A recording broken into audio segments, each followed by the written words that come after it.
From St. Louis Public Radio, this is Politically Speaking. It took Marlene Terry almost 20 years to get elected to the Missouri House. And now that the St. Louis County Democrat is in office, she's trying to make her mark in education policy and as the chairwoman of the Missouri Legislative Black Caucus. Terry joins us next on the latest episode of Politically Speaking to talk about the Black Caucus's goals and what she expects out of the General Assembly in 2023. Let's hit the music. This is the Politically Speaking podcast, the definitive show about Missouri politics. We have to talk about things that matter to people. I've tried to bring that same aggressive, iconoclast style with me to the United States Senate. I think my district is a model for the state. We put Missourians first. You just kind of have to find the common ground with people. I believe that this district deserves someone who represents their values. After I came back to St. Louis, I started thinking that I could have a bigger role on the change that I wanted to make.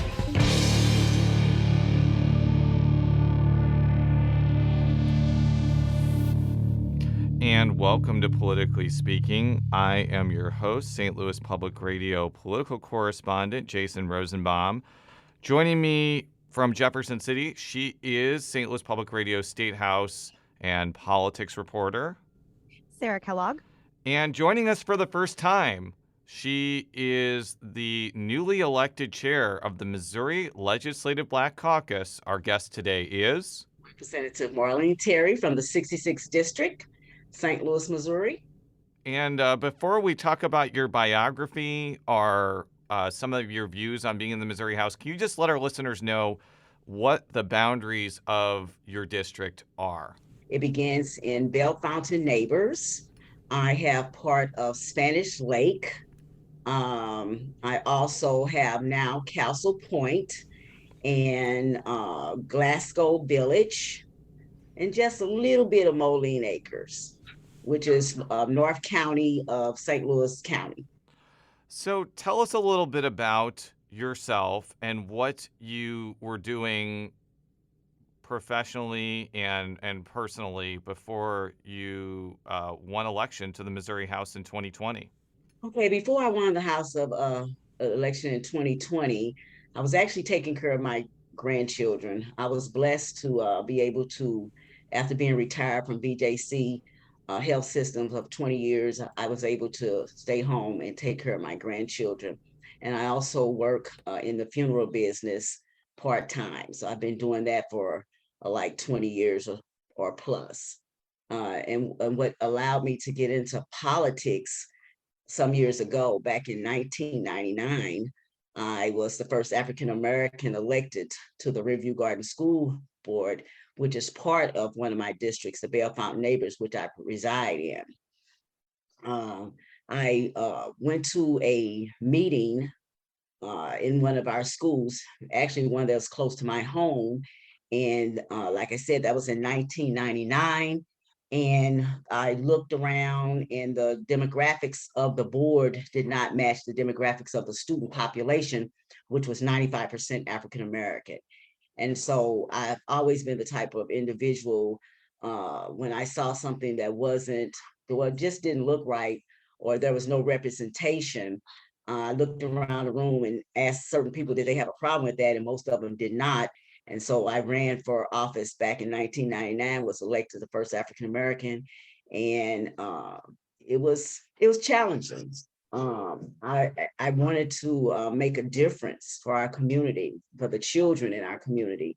And so that's what actually gave me the opportunities to start doing what I was doing. I never wanted to think of myself as a politician, just always an advocate for individuals in my community. It started off being an advocate for children.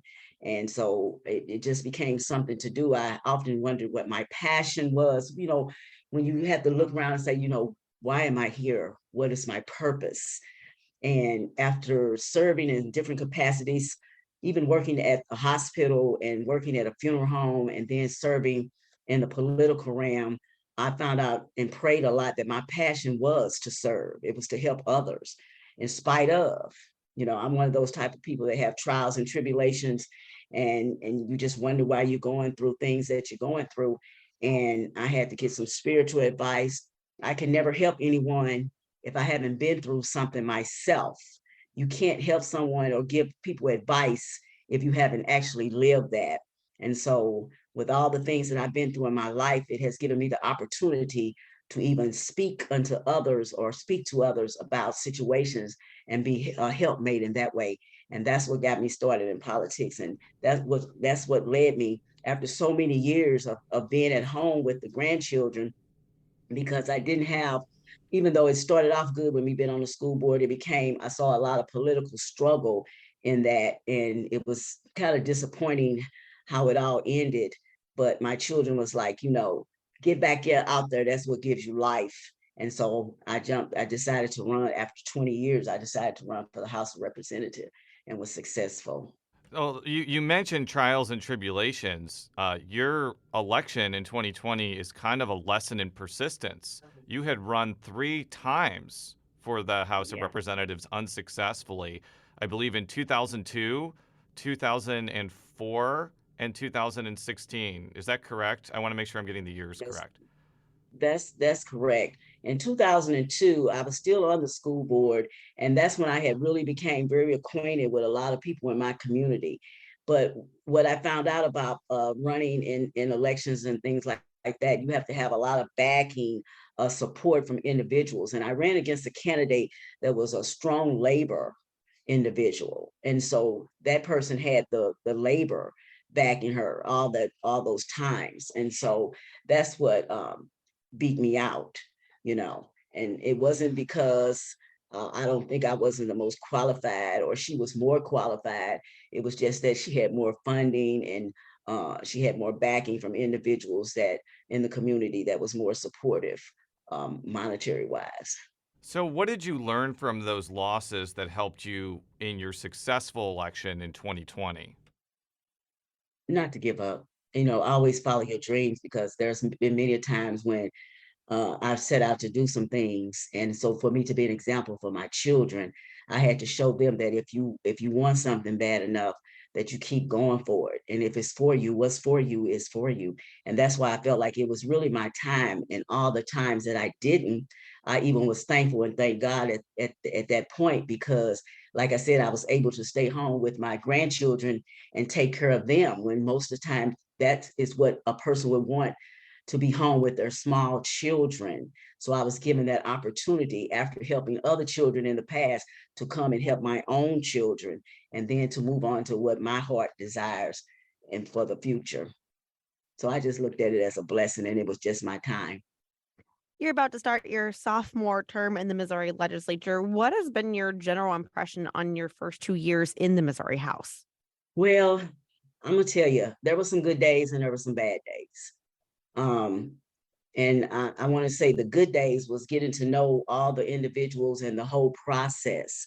It was challenging. And so that was interesting to learn, to sit back. I'm an observer as well. I observe a lot. And so I sat back. It gave me the opportunity to sit back and look at others and see how they move.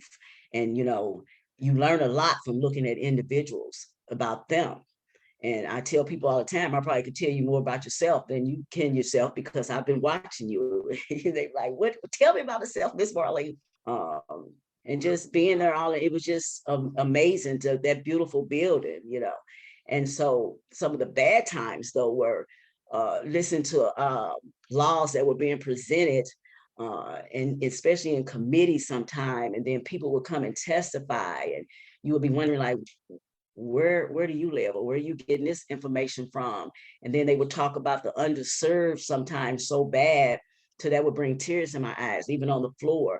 When you're talking about the underserved, when we're talking about different things, Medicare and expansion, and how it was so heartbreaking. Like, it's just like certain individuals didn't care, if people that needed the help. And we all sometime we're going to have to go down the path where we might need assistance from different things. But, you were hearing things like that you would never think that would come out of people's mouths. And that was heartbreaking for me, but I'm the type of person that never let them see you sweat. So even if I had a tear in my eye, well, I would have to leave the room and come back and be a big girl about it. But it's all a learning process. To me, it's just a learning process, not to take it personal. Everybody wants to be a winner and everybody can't be a winner. Has there been anything about serving in the House that surprised you?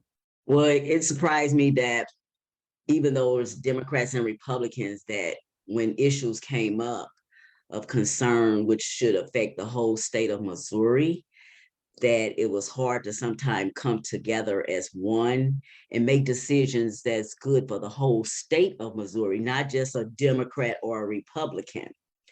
And so that is what surprised me the most, because I thought that we would just like really be working hand in hand with one another and getting some things done. But it became days where it looked like we didn't get anything done. And it's heartbreaking. It was just heartbreaking for me. You were recently named the chairwoman of the Missouri Legislative Black Caucus, as we mentioned in the first part of the show. Why did you decide to pursue this position? Well, again, it took me 20 years to get there.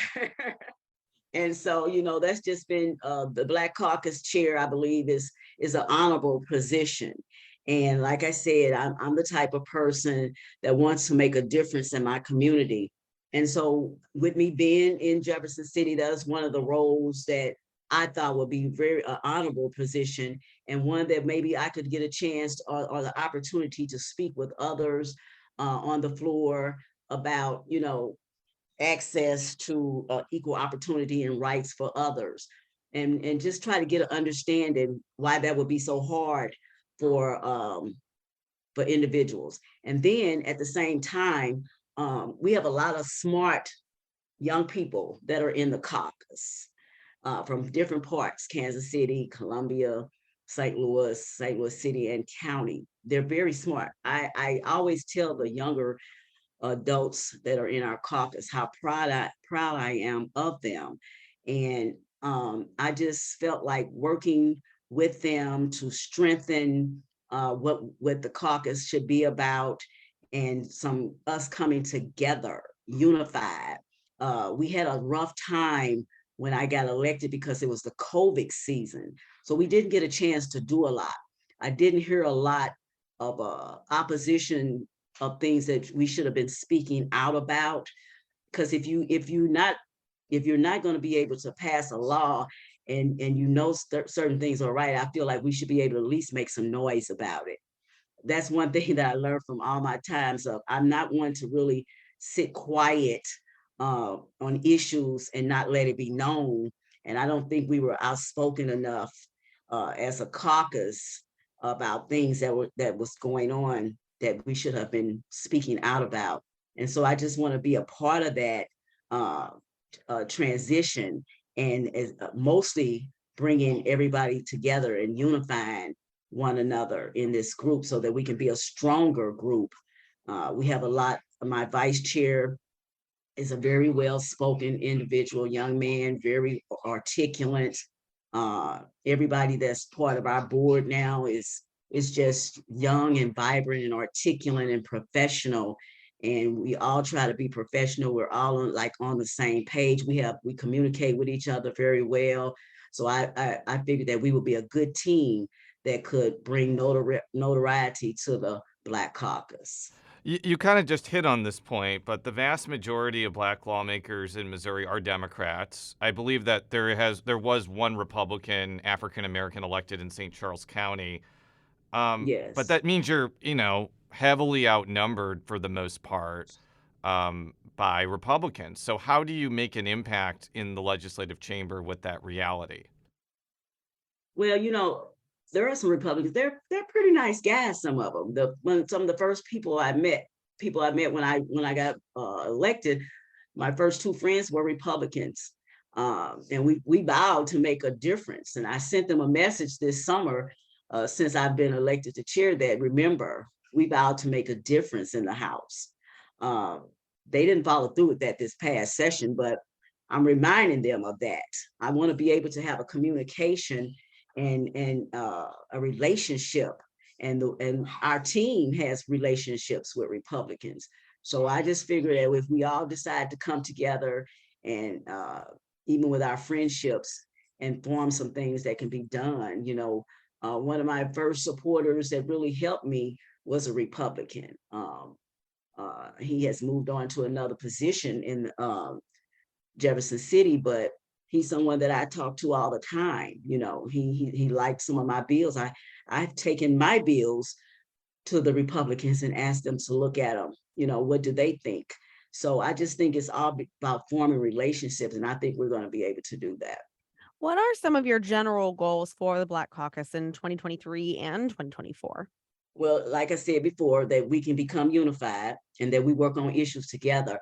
I think that I would like for us to get a bill, an issue. We need to sit down and have a discussion on an issue that we think is of very importance, and file that bill as the Black Caucus bill or something, and bring light to that. And we should really work on that and pursue that. And, I'm in education. I pay a lot of attention to education and charter schools and stuff like that. So I would like to discuss with them some of the thoughts that I have about that, and hope that they can bag me on that. And also they have issues in their community. And I would like for us to discuss those issues, and that we all come together and back each other in our community with our community issues and our community efforts as well. As a caucus, I want us to start having fundraisers where we can help each and every one of our communities with issues that are going on, or just contributions or benefits or anything. Because like I said, if we can't do things on the floor, I want us to be able to do things in our community as the caucus. Your statement after you were elected noted the MLBC's mission is to, quote, ensure access to quality public education, healthcare, safe communities, and the voting booths are not infringed upon. What do these principles mean in practice? It means everything. I mean, because it's like equal opportunity, equal rights, and we all should have those.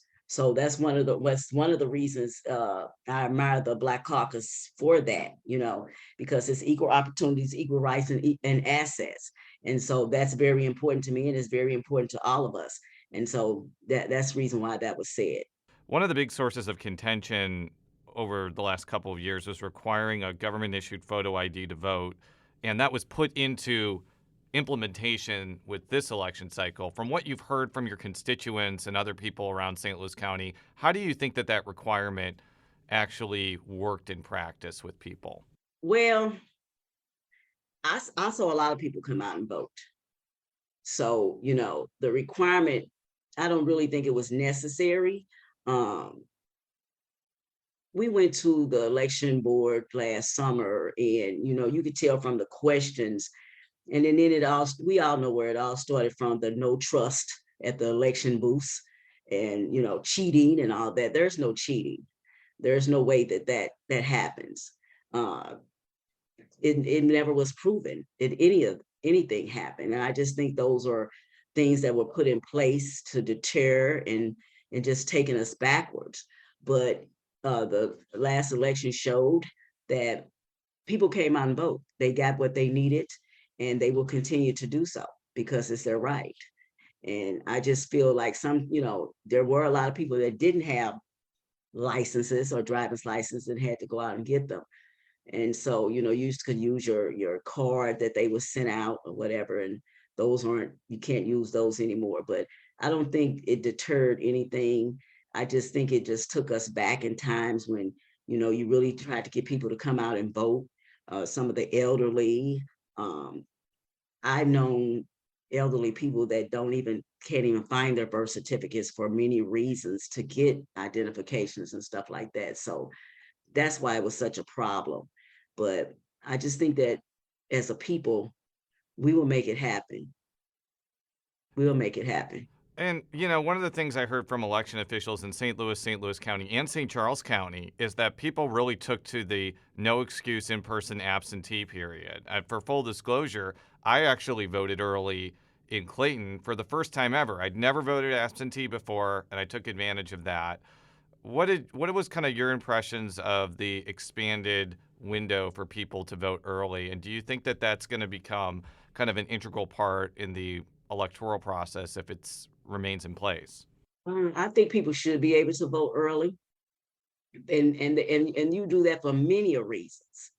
and just think how the weather was great this time when people were able to go and vote early. That's one good reason why, because when it's time to go vote, sometimes I think it poured down raining that day or something. I'm not 100% But sure, but I do know that like in the week or so going up to the election, the weather was gorgeous. So I do vaguely remember that. Time is a little bit harder to track these days, but yes, continue, Representative. yes, I just think that's a good reason. There are lots of reasons why people want to get to work. It used to be a time where people would give you so many hours off from work to go vote. I don't think that happens anymore. So people actually want to vote. And when you can find the time to go and do that, and before it's election time, I think that should be granted. It's not a big issue. It's just not a problem. And I don't see why they shouldn't continue to vote early. And you shouldn't have to have any excuse. I just want to vote early. We'll be right back after this quick break with Representative Marlene Terry. And we're back on Politically Speaking with Representative Marlene Terry. She is a Democrat from Bellefontaine Neighbors who was recently elected to be the chairwoman of the Missouri Legislative Black Caucus.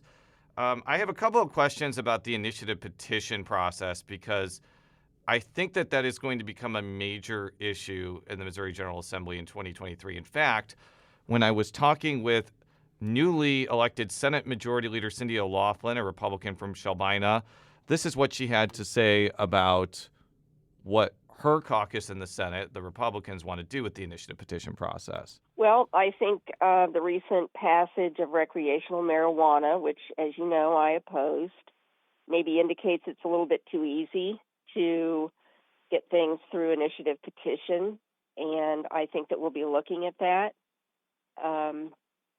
Really, the biggest downside of that is the legislature has no ability then to adjust anything.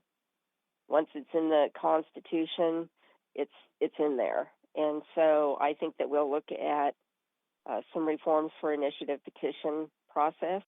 How do you think members of the Missouri Legislative Black Caucus will respond if efforts to make constitutional amendments, for example, harder to pass, comes to the floor?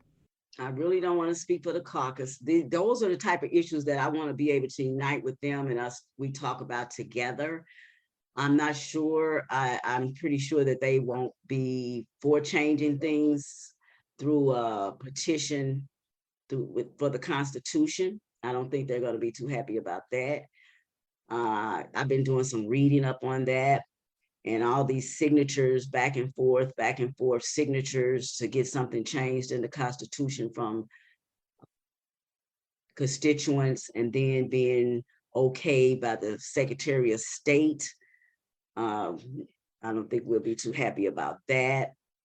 I think they just need to leave the Constitution alone. Because one of the proposals is basically if you have a constitutional amendment under this proposal that is mainly supported by Republicans, it would increase the percentage needed to put something in the Constitution from 50% plus one to 60%. So, okay, I don't want you to speak for the Missouri Legislative Black Caucus. What do you think about that idea? I again think that they should just leave the Constitution alone. Just leave it alone. They come up with these ideas that are self-serving to me.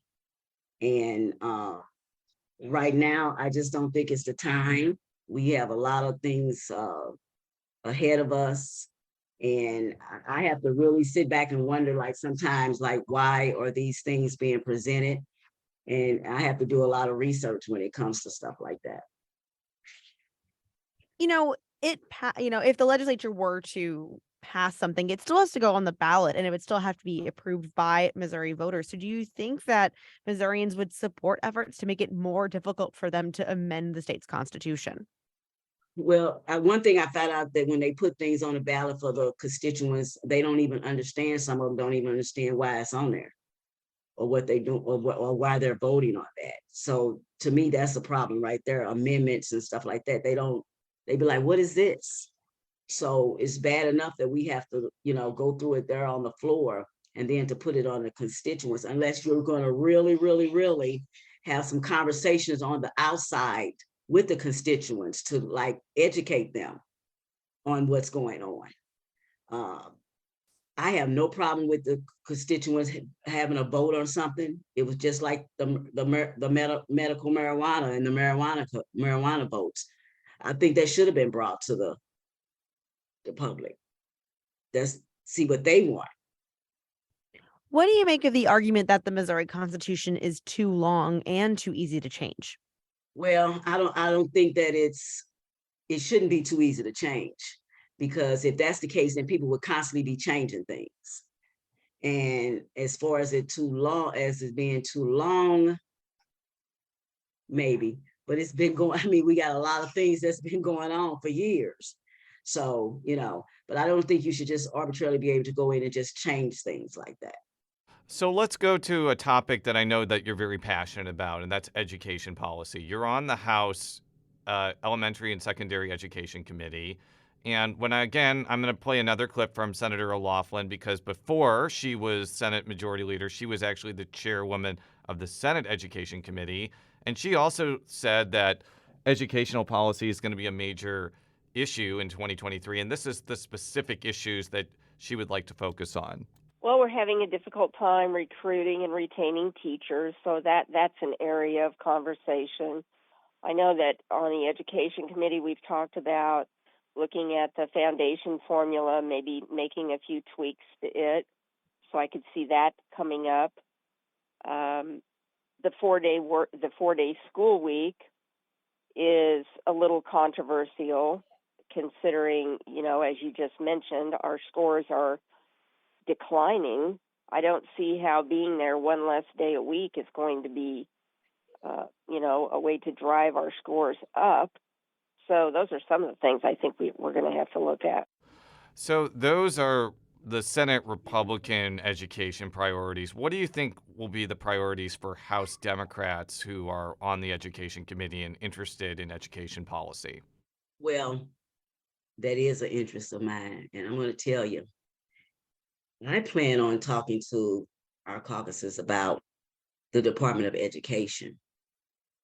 And I'm saying that because we've been focusing on a lot of things in education. And one thing that I'm believing to find out is that, especially when our schools have test scores that are low, and then the Department of Education can come in and take over your school system. I was irritated because it happened to my district, and the Department of Education had actually been in my district for 20 years and no changes were made. So when I started inquiring about that, I found out that they were not monitoring the individuals that they sent into our school system that was supposed to make it better. So how do you be over something to make it better, and you sit for 20 years and the scores decline, as she said, they're steady declining because you're not monitoring the individuals that you put in there that was supposed to make it better? I have a problem with that. Yeah, I just want to make sure I understand what you mean by that. So you're basically saying that the members of the Special Administrative Board for Riverview Gardens that were, I guess, appointed, I don't know who appointed them, but you're saying that Desi. You're saying that Desi was not actively monitoring what they were doing on the board? No, they were not. And actually they had a superintendent that came. I don't know if it was before or during the time that Desi came in, and from what I understand, he wasn't allowed to do his job. And I was just at a meeting recently when one of the board presidents said that they were told to run the school district, to make the decisions. Now, how do you do that when you're not, you don't have a doctorate or anything in education? You don't have a financial background to run a school district. It's just that convinced me then that the problem with the school system is how it's being monitored up under the Department of Education. And so I don't know if you want to go into charter schools. Yes, that was one of my questions. You read my mind. Because Charter schools. yeah, because I think that's an important question about charter school expansion. Because if there was going to be expansion of charter schools, it would likely be in a district like Riverview Gardens. And what would kind of be your thought process about legislation that would make that easier? I don't know what would make it easier, because charter schools have just as much difficulty and they're failing just as worse as regular public schools. My problem with charter schools, I have no problem with people having choices, but if they don't follow the same guidelines, that's where the problem comes in for me. And when you take money from the public schools, where I don't think the formula is right in the first place, that there's not enough financial for the schools that you're complaining about. And I just have a problem with the whole setup. And it all stems from the Department of Education, from what I see. And I just feel like we've been going and looking at the wrong individuals. We should be looking at the Department of Education and how they maintain or how they work. Because anytime you step your foot into a school and been in there 20 years, and no one said a word until I got elected, I was like, how long have you people been here and when are you leaving? Because nothing has progressed here. And then they decided, oh, well, we'll start having a vote and weed back in people from the public. Well, yeah, it should have been folks from the first place who represent the community sitting on those boards. They're the ones that have the nurturing, the caring for their community and their schools. And they can make the decisions along with the superintendents. But when you sit in your board who has nothing or to do with the school district, or really basically no concern, and you're not even monitoring what they're doing, they have no procedures in place, nothing, why are they there? So this past legislative session, Governor Parson called for a raise in teacher pay. And I know the legislature was able to deliver on that, but do you expect maybe another attempt to do that? Because pay in Missouri teachers is still lower compared to other states. Do you expect to see kind of another attempt to bolster teacher pay in the upcoming budget? It probably would help. I support the teachers wholeheartedly. They have a hard job. And I have no problem with supporting raises for teachers or anybody that's in education. It's well deserved. I just think that what needs to happen is that legislators need to let teachers teach and kind of stay out of their profession. That's what I think. Well, in the same kind of vein, do you expect Republicans to try again to attempt to pass legislation labeled as a Parents' Bill of Rights, which bolsters parents' involvement in education, allowing parents to sue public school districts? I would like your opinion on kind of that kind of bill. Well, the Parents' Bill of Rights was a very hot topic. And I think that bill was one of the reasons why we don't have quality teachers now. We don't have a lot of things going on in our schools, and they don't seem to realize that. You can't come in and be bullying individuals who are actually there nurturing and helping our children advance. And it's just that you just can't do that. There was a time, it's like their hands are tied and they're afraid.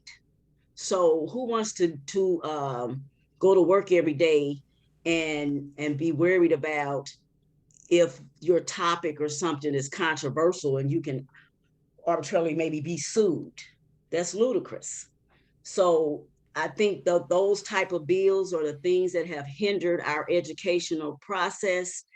And we're going to continue to fight to stop that nonsense, because I really think that those are personal projects from individuals that came in, because some of the stories that I heard, like I said, sitting in on the committee, it was all like personal. Well, my neighbor next door, she got a son and they went to school and blah, blah, blah. And this happened. And they came home crying because the teacher, read this book or something like that. No, stay out of the educational process. These people know what they're doing. They have procedures in place in the schools. We have to trust that they know what they're doing and they're doing their job well. Well, Representative, thank you so much for joining us on Politically Speaking. Politically Speaking is a product of St. Louis Public Radio, which is a part of the University of Missouri St. Louis. You can read all of our stories on stlpr.org.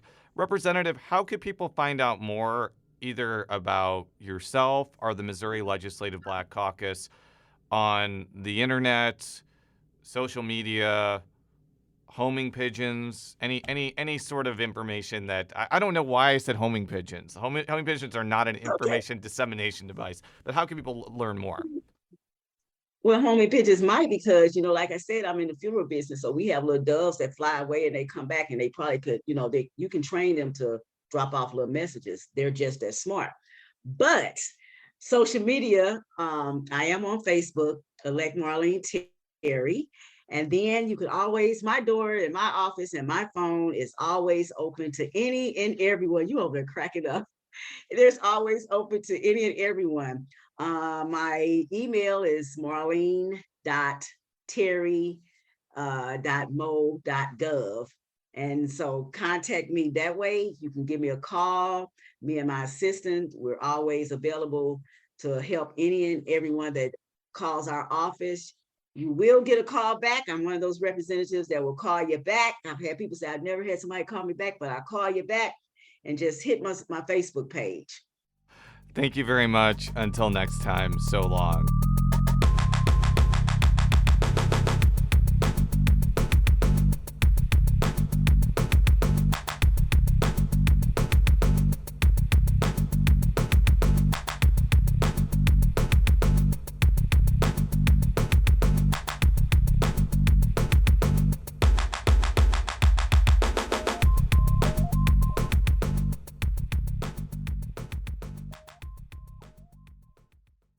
From St. Louis Public Radio, this is Politically Speaking.